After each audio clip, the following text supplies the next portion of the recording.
Boa noite. Tudo bem com vocês?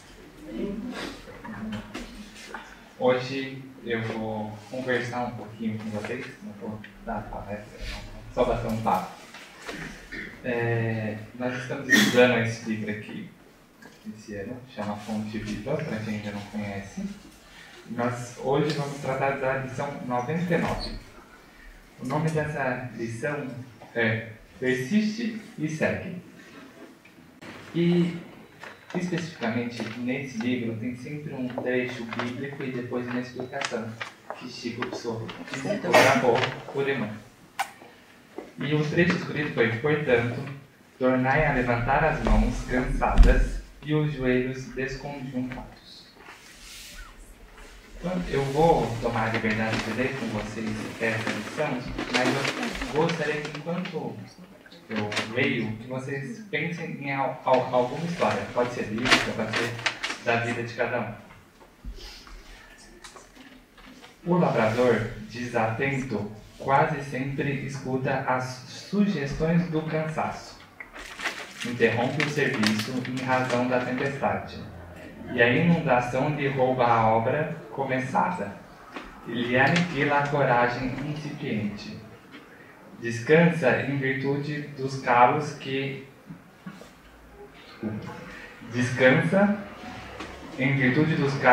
a enxada lhe ofereceu, e os vermes se incumbem de anular-lhe o serviço. Levanta as mãos no princípio, mas não sabe tornar a levantá-las na continuidade da tarefa e perde a colheita. O viajor, por sua vez, quando invigilante, não sabe chegar convenientemente ao termo da jornada. Queixa-se da canícula, do calor extremo, e adormece na penumba de ilusórios abrigos, onde inesperados perigos os surpreendem. De outras vezes, salienta a importância dos pés ensanguentados e deita-se às margens da seda, transformando-se em um mendigo comum. Usa os joelhos sadios, não se dispondo todavia a mobilizá-los quando desconjuntados e feridos, e perde a alegria de alcançar a meta na ocasião prevista. Assim acontece conosco na jornada espiritual. A luta é meio, o aprimoramento é o fim. A desilusão amarga, a dificuldade complica, a ingratidão dói, a maldade fere. Todavia, se abandonarmos o campo do coração por não sabermos levantar as mãos de novo, no esforço persistente, os vermes do desânimo proliferarão precípites no centro de nossas mais caras esperanças. E se não quisermos marchar de joelhos desconjuntados, é possível sejamos retidos pela sombra de falsos refúgios durante séculos consecutivos. Por que eu quis ler essa passagem? Porque, na verdade, a reflexão que Emmanuel nos convida é a seguinte: você faz o que precisa ser feito enquanto você está bem. Quando algo te tira do eixo, e aí aqui ele dá inúmeras hipóteses, mas vou trazer outras, quando você fica doente, quando você fica atarefado, quando você fica assoberbado de trabalho, de afazeres, você tende a deixar de cumprir com as suas obrigações, inclusive as espirituais. E ele vai chamar a atenção justamente para esse movimento, que é: observe como é simples e como é fácil cumprir com seus deveres enquanto você está bem. Mas observe também que a glória está em cumpri-los quando não se está bem. E não estar bem pode ser fisicamente, espiritualmente, mentalmente, sentimentalmente. E ele vai chamar a atenção justamente para isso, que é o quanto nós temos retardado o nosso progresso por não continuar a tarefa. E é por isso que é dado o nome persiste e segue. O prefixo per, ele sempre vai ser usado quando o resto da palavra, ele quiser dizer que é para ser elevado à potência máxima. Então, quando eu falo perdão, eu estou querendo transmitir a ideia de doação ao máximo. Por isso, perdão.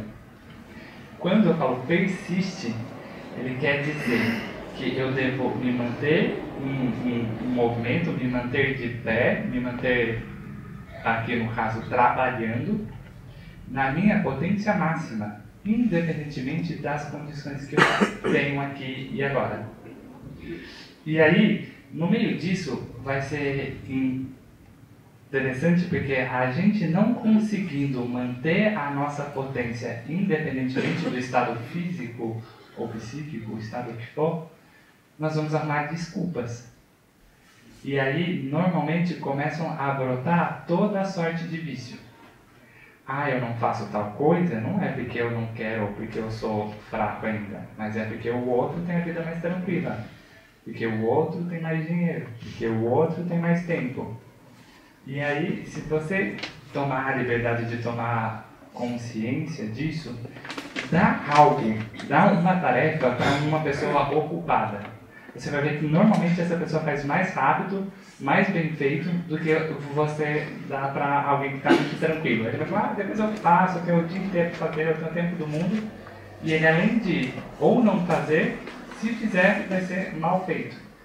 Então, a gente sempre deve lembrar que quando a gente estiver cansado ou qualquer outra coisa, respira fundo e segue. Vai para frente. Por quê?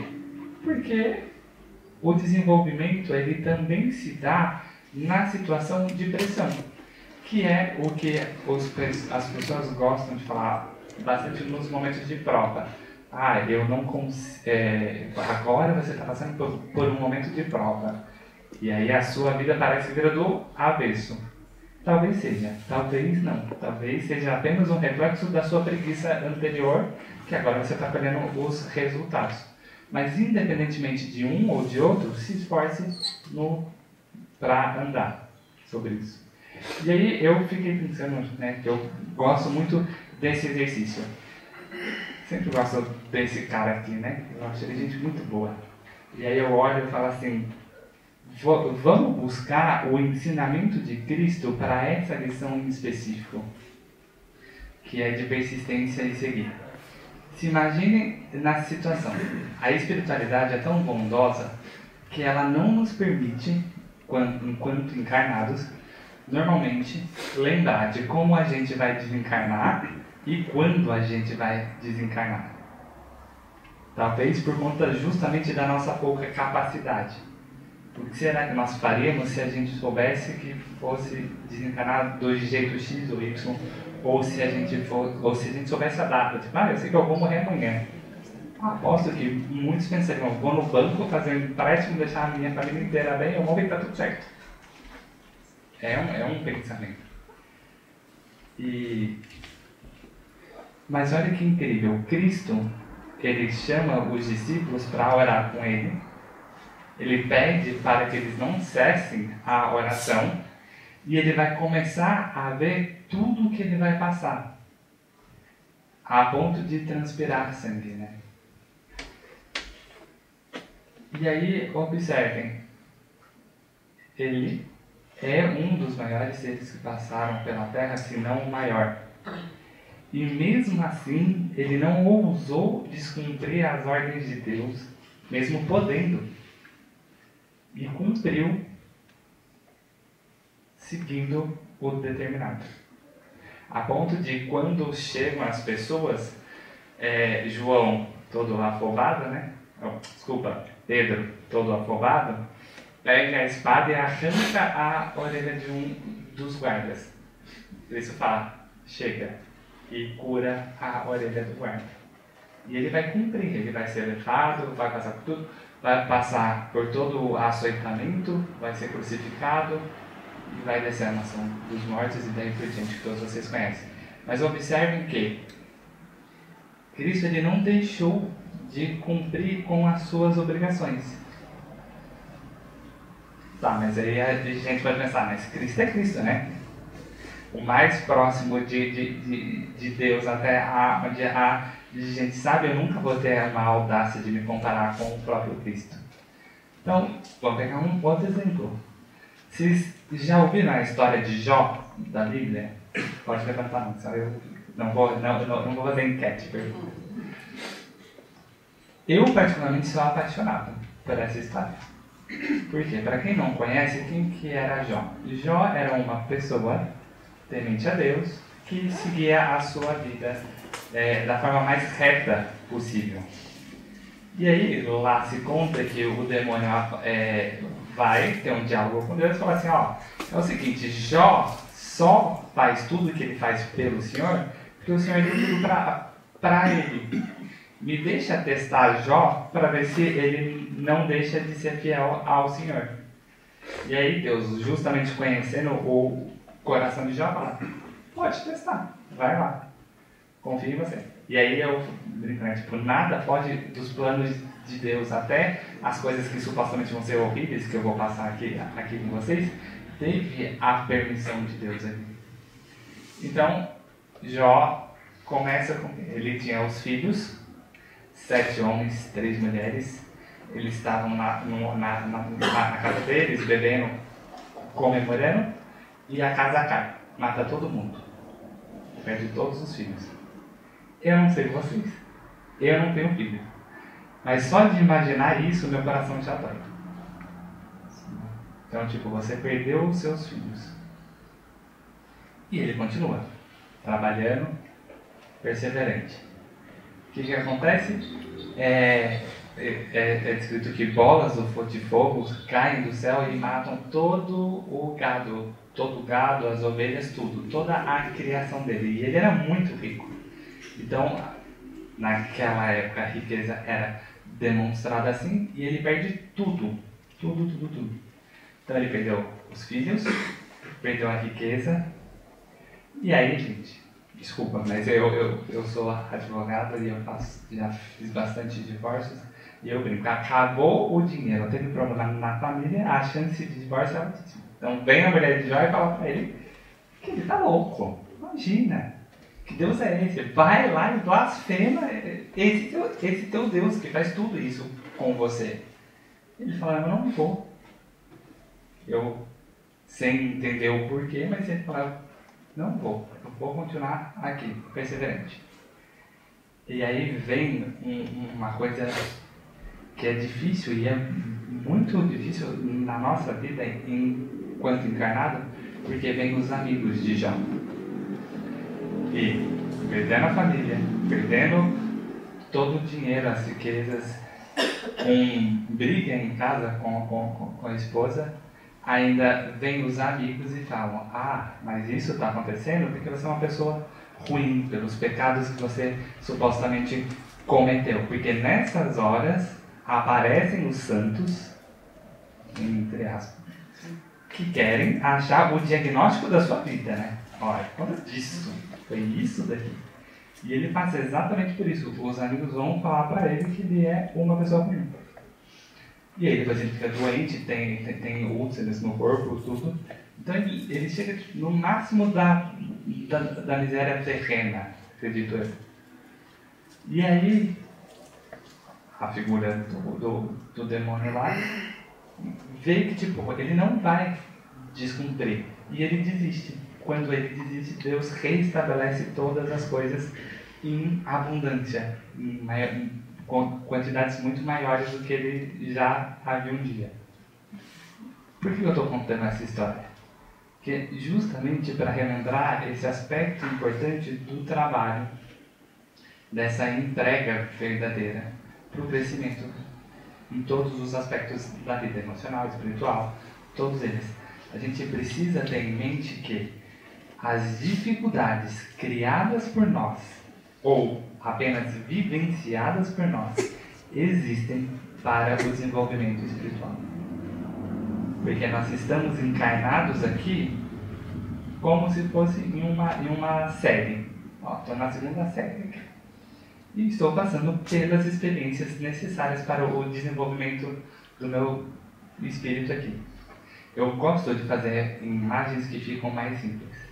Eu brinco que às vezes a gente tá lá no céu e tá tipo, Jesus Cristo, Nossa Senhora, São Francisco de Assis, fala, cara, gostei da aula daquela pessoa. Aí você vai lá no setor de reencarnação e fala, olha, eu queria ter aula igual de São Francisco.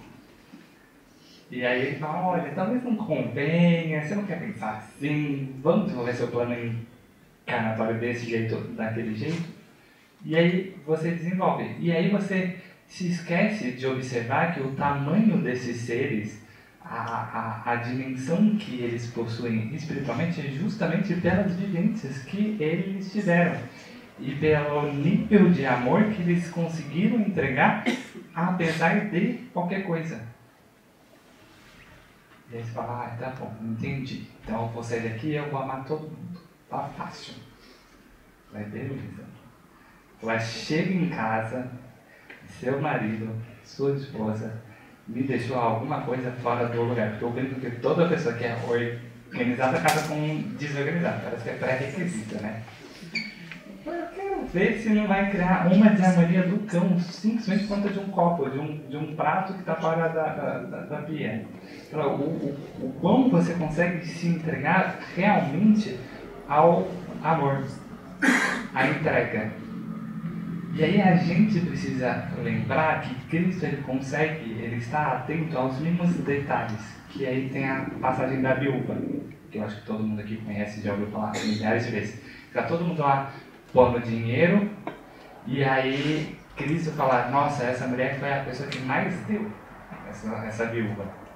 E aí, eu vejo, né, as pessoas devem ter pensado, nossa, Cristo não faz ideia de dinheiro, não sabe fazer conta, não é possível. Ela deu 2 moedas. Mas em verdade, Cristo sabe que ela deu tudo o que ela tinha. Enquanto pessoas estavam dando o que sobrava. E é aí que mora a persistência. É uma confiança tão grande que ela é capaz de dar tudo, porque ela sabe que nada vai faltar. Isso inevitavelmente leva à oração que Cristo nos deixa. Se a gente pudesse meditar todos os dias enquanto faz a oração do Pai Nosso, a gente perceberia que é uma oração linda, porque a gente só pede as coisas e mesmo só pedindo tem tanto aprendizado. A gente não fala assim, Deus me deu o pão de 8 meses, me deu o pão de 24 meses que eu preciso ter guardado aqui, me deu o pão de cada dia. E talvez seja na certeza de ter o pão de cada dia que te permita manifestar as coisas que precisam ser manifestadas sem medo, com coerência do seu espírito e do amor que você tem. Acho que o essencial que eu queria transmitir era isso. E agora, no fechamento, eu queria convidar vocês para um exercício. Fechem os olhos quando a gente for fazer a oração, as luzes vão apagar, e se permitam sentir o amor de Deus que aqui paira, e talvez alguém sinta as pétalas de rosas brancas, o cheiro que desce quando a gente está em oração. Boa noite e muito obrigado.